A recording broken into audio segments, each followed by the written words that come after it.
Bien-aimés de Dieu, je vous salue. Ce 28 octobre 2024, notre texte de méditation est tiré de Luc 6, les versets 12 à 19. Les textes synoptiques sont Matthieu 10 et Marc 3. Thème de ce texte: choix des apôtres et guérison des malades. Mais nous faisons exception des guérisons des malades. Nous allons focaliser notre attention sur le choix des apôtres. Jésus, Dieu et homme, a besoin de compagnons fidèles pour accomplir sa mission.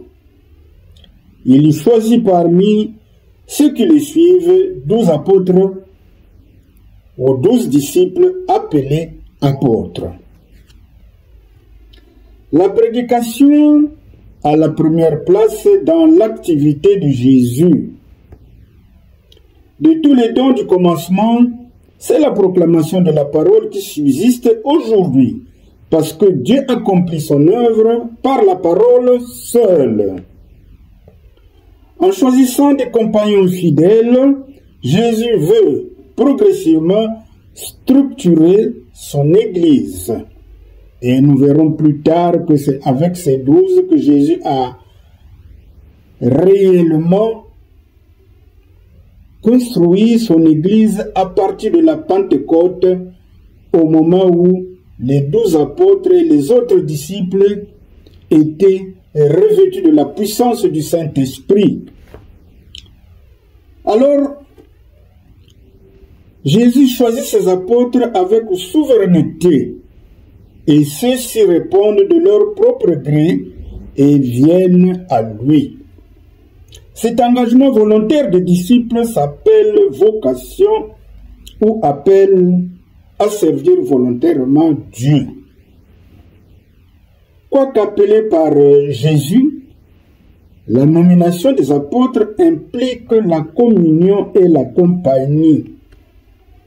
Communion et compagnie pour les avoir avec lui. Mais aussi, la nomination de ces apôtres implique un mandat et une délégation de pouvoir. Mandat pour les envoyer prêcher la bonne nouvelle du salut. Délégation de pouvoir pour guérir les malades, chasser les démons, ressusciter les morts. Et nous pouvons aller dans Matthieu 10, nous allons voir que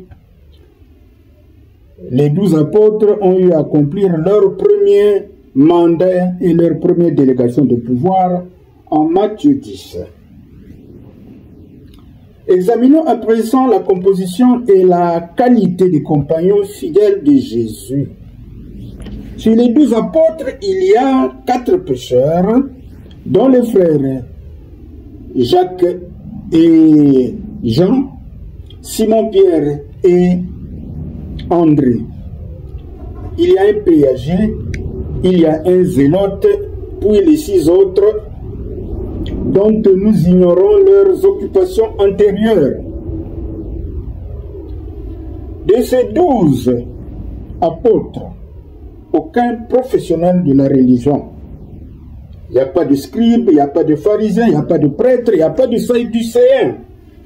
C'est quand même piquant, non? Aucun professionnel. Ça devait nous interpeller. Alors, autre chose à remarquer, c'est que sur les 12, il y a 11 qui sont des Galiléens. Un seul est juif pur, enfin, juif du royaume de Juda. Donc, Israël du Sud. Et il s'agit de Judas Iscariote. Drôle, non? Que le seul qui est choisi au Sud ne soit pas vraiment le bon disciple, le bon apôtre. Alors, bien, Sur les 12,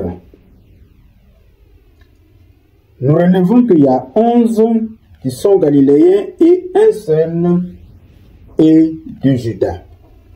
Mais rappelons-nous que les Juifs purent regarder les Galiléens avec dédain.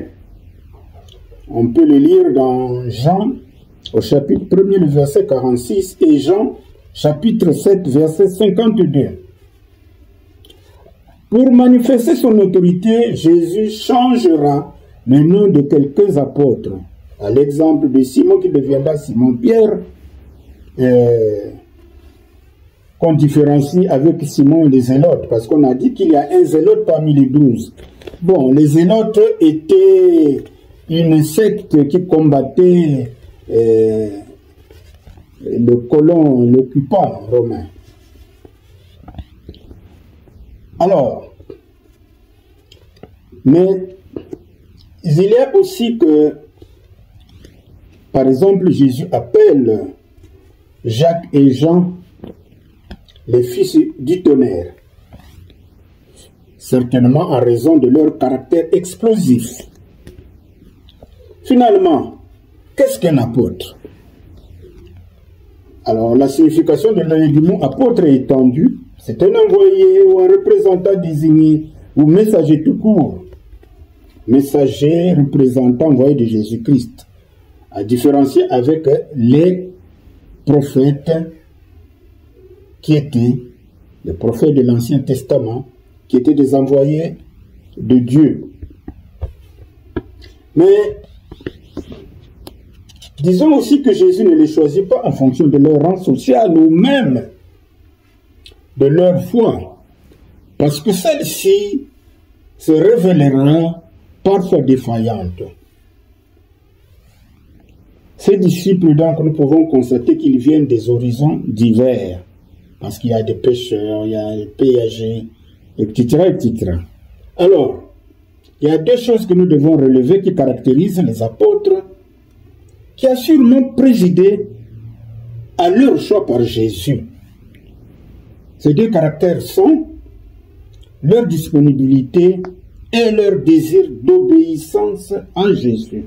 Alors, ces deux caractères sont primordiaux pour tout serviteur engagé de Christ. La disponibilité et l'obéissance sont essentiels. En raison de leur fidélité à Jésus, les apôtres seront remplis de la puissance du Saint-Esprit à la Pentecôte pour assumer des responsabilités particulières dans le développement de l'Église de Christ.